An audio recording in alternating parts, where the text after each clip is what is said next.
प्रिय मित्रों, आज मैं आपको धनु लग्न, जिसको इंग्लिश में सेजिटेरियस भी कहते हैं, उस राशि के बारे में बताना चाहता हूं कि जिनकी धनु लग्न है, मीन्स फर्स्ट हाउस के अंदर जिनकी सेजिटेरियस या 9 नंबर की राशि लिखा हुआ है, तो उसके जो विभिन्न डिफरेंट हाउसेज है, जो उसमें जो प्लेनेट्स हैं या उन हाउस के क्या सिग्निफिकेशन है और वो प्लेनेट क्या सिग्निफाई करते हैं।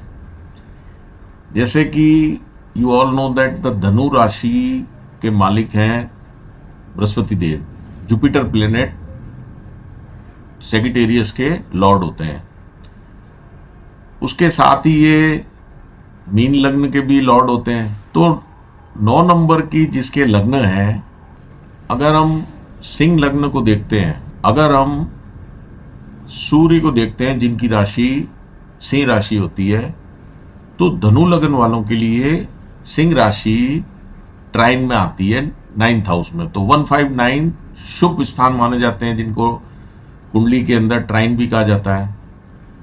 तो सूर्य देव नवे घर के मालिक होके अच्छे शुभ फल देने वाले होते हैं। अगर वो स्ट्रांग है तो जो जातक है उसको गवर्नमेंट से फेवर मिलेगा, वो बहुत हाई पोस्ट पे जाएगा और उसका सूर्य बहुत बलवान होगा, तो वो बहुत ऑथोरिटेटिव लेवल पे होगा। अगर सूर्य देव एफ्लिक्टेड नहीं है तो उसको वो गवर्नमेंट जॉब में भी एक बहुत अच्छा कैरियर भी देंगे। अगर सूर्य देव शुभ ग्रहों से दृष्ट हैं, मतलब एस्पेक्टेड बाय जुपिटर और वीनस, तो वो एक गवर्नमेंट में बहुत अच्छी पावर भी नेटिव को देते हैं। लेकिन यही सूर्य देव अगर नेगेटिव ग्रह से एस्पेक्ट में आ गए, उनकी दृष्टि में आ गए, तो फादर को लॉस भी देते हैं और उस टाइम उनके कैरियर के अंदर, उनकी जॉब में, उनके फ्यूचर प्रोस्पेक्ट्स के अंदर, वहां पे वो हानिकारक होते हैं। नाउ अब हम अगर चंद्रदेव की बात करें, तो चंद्रदेव 8वें स्थान, जहाँ पे कर्क लग्न, कर्क राशि आएगी। अब अगर हम चंद्रदेव की बात करें तो चंद्रदेव की राशि होती है कर्क राशि, और कर्क राशि धनु लगन वालों के लिए 8वें स्थान में पड़ेगी। मतलब चंद्रदेव अष्टम के स्वामी होंगे। अब अगर चंद्रदेव एफ्लिक्टेड नहीं है तो वो धन धान्य, काफी अच्छी संपत्ति, वेल्थ देंगे। और वहीं पे अगर चंद्रदेव मेलेफिक प्लेनेट से एस्पेक्ट होके वीक हो गए तो वो ब्लेम भी लगाते हैं, ब्लेम भी नेटिव को देते हैं। 8वां स्थान आयु का भी कारक है। अगर जातक की कुंडली में चंद्रदेव स्ट्रांग है तो लंबी आयु भी नेटिव को देते हैं। ऑल्सो चंद्रदेव चूंकि बहुत फास्ट स्पीड पे ट्रेवल करने वाले प्लेनेट हैं, तो वो फॉरेन ट्रेवल को भी इंडिकेट करते हैं धनु लग्न वालों के लिए। नाउ अब हम मंगल ग्रह के बारे में देखते हैं कि मंगल ग्रह धनु लग्न वालों के लिए कैसे परिणाम देंगे। अब मंगल ग्रह एक तो ट्राइन, जो कि 5th हाउस है, जिसमें मेष राशि आएगी, उसके स्वामी होंगे। साथ ही साथ वो 12वां स्थान, जो कि व्यय का स्थान है, जिसमें वृश्चिक राशि आएगी, उसके भी वो स्वामी होंगे।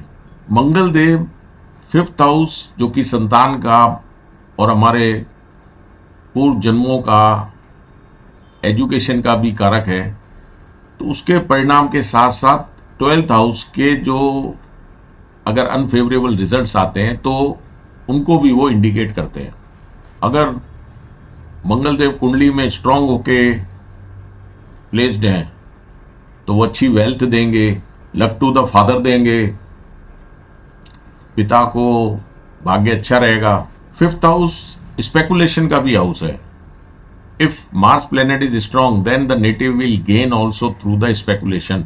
और यही मंगल ग्रह अगर शनि राहु केतु से दृष्ट हैं या एक्सपेक्टेड हैं तो वो इसके रिवर्स परिणाम देंगे। अब हम देखते हैं कि जो बुध देव है, मरकरी प्लेनेट, वो धनु लग्न वालों के लिए कैसे परिणाम की हम अपेक्षा कर सकते हैं। बुध देव मिथुन राशि और कन्या राशि दो के स्वामी है, तो मिथुन राशि तो 7वें भाव में आएगी जो कि केंद्र का स्थान है, और दूसरी राशि जो कन्या है वो 10वें स्थान में आएगी। तो दोनों राशियां बुध देव की केंद्र में आ रही हैं। तो अगर बुध देव स्ट्रांग होके नेटिव की हॉरोस्कोप में प्लेस्ड है तो 7वें और 10th हाउस जो कि कैरियर का है वो अच्छे प्रोस्पेक्टस देते हैं।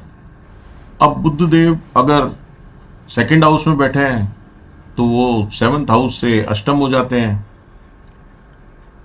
और अगर बुध देव छठे घर में बैठे हैं, 7th हाउस में ही प्लेस्ड हैं, 8th हाउस में प्लेस्ड हैं, तो नेटिव को, जातक को अनफेवरेबल रिजल्ट्स मिलते हैं। अब हम धनु लगन वालों के लिए बृहस्पति देव प्लेनेट के बारे में देखते हैं कि वो किस तरीके के रिजल्ट दे सकते हैं। बृहस्पति देव पहला स्थान जहां पे 9 नंबर राशि लिखी हुई है, और चौथा स्थान, क्योंकि अगर हम लग्न से काउंट करेंगे तो फर्स्ट हाउस में 9, सेकंड में 10th, थर्ड में 11th और 4th हाउस के अंदर 12 नंबर की राशि जो कि मीन राशि आती है। तो फर्स्ट हाउस और 4th हाउस दोनों के स्वामी बृहस्पति देव होंगे। अब यहां पे अगर बृहस्पति देव स्ट्रांग है तो नेटिव को काफी वेल्थ देंगे, ऑनर भी देंगे उनको, इवन पब्लिक से भी काफी उनको मान सम्मान मिलता है। चौथा जो भाव है उसको सुख भाव भी कहते हैं, तो कंफर्ट जोन में भी काफी रखेंगे। माता का स्थान भी है तो माता को भी काफी सुख प्रदान करेंगे। पीस ऑफ माइंड भी देते हैं, क्योंकि वो लग्न के भी लॉर्ड हैं, तो जो नेटिव होगा वो काफी रिलीजियस टाइप का भी होगा, और उसमें बुद्धिमत्ता भी काफी होगी, क्योंकि जो जुपिटर प्लेनेट विजडम के भी कारक है। यहीं पे अगर जुपिटर वीक है तो वो जातक को लॉसेस भी देते हैं और उनके मान सम्मान में हानि भी देंगे, और जो 4th हाउस के सिग्निफिकेशन है उनमें भी उनको नेगेटिव रिजल्ट्स मिलते हैं। धनु लग्न वालों के लिए शुक्रदेव किस तरह के परिणाम दे सकते हैं, क्योंकि शुक्रदेव भी 2 राशियों के स्वामी होते हैं, तो वृष राशि और तुला राशि दोनों के वो स्वामी हैं। 2 नंबर की राशि और 7 नंबर की राशि 6 नंबर भाव और 11 नंबर भाव में आती है धनु लगन वालों के लिए। तो ये दोनों अशुभ भाव के शुक्रदेव स्वामी होते हैं। हालांकि 11th house fulfilment of desire का भी है, गेन्स का भी है, तो वो इन दोनों हाउस के हमको रिजल्ट्स देंगे। क्योंकि छठा हाउस वैसे तो इनकम का हाउस भी है, लेकिन शत्रुओं का भी, रोग का भी, कर्जे का भी वही हाउस है। तो अगर वीनस जो प्लेनेट है अगर एफ्लिक्टेड है तो वो एक्सीडेंट भी के भी चांसेस नेटिव को देते हैं। तो नेटिव को अपने एक्सीडेंट के प्रति भी सचेत रहना चाहिए कि ना तो वो गाड़ी वगैरह को तेज चलाएं, और अगर ये वीनस स्ट्रांग होके अपनी कुंडली में प्लेस्ड है तो वो नेटिव को काफी वेल्थ भी देते हैं, नेम फेम भी देंगे, आर्ट साइड के अंदर भी काफी नेटिव तरक्की करता है। अब हम शनिदेव को देखें तो शनिदेव भी 2 राशियों के स्वामी हैं, मकर राशि और कुंभ राशि, जो कि उनके 2nd हाउस और 3rd हाउस के अंदर आएगी। तो 2nd हाउस और 3rd हाउस के भी वो स्वामी हुए। 2nd हाउस वेल्थ का है, 3rd हाउस अशुभ भाव माना जाता है। वर्तमान के अंदर शनिदेव उनकी 4थी राशि से गोचर कर रहे हैं, जो कि 29 मार्च को एंटर हुए थे मीन राशि के अंदर। तो अगर शनिदेव वेल प्लेस्ड है तो वो नेटिव को काफी वेल्थ देंगे, लेकिन 3rd हाउस जो उनकी करेज का है उसमें भी वो उसकी हिम्मत देंगे, काफी हौसला देंगे, काफी स्ट्रगल्स को फेस करने के लिए पेशेंस भी देंगे। उसका कम्युनिकेशन सिस्टम को भी काफी अच्छा होता है। अगर जिन नेटिव के सैटर्न 10th हाउस में प्लेस्ड हैं और अभी वर्तमान में सैटर्न 4th हाउस से ट्रांजिट कर रहे हैं, तो वो 7th एस्पेक्ट से 10th हाउस को देखेंगे।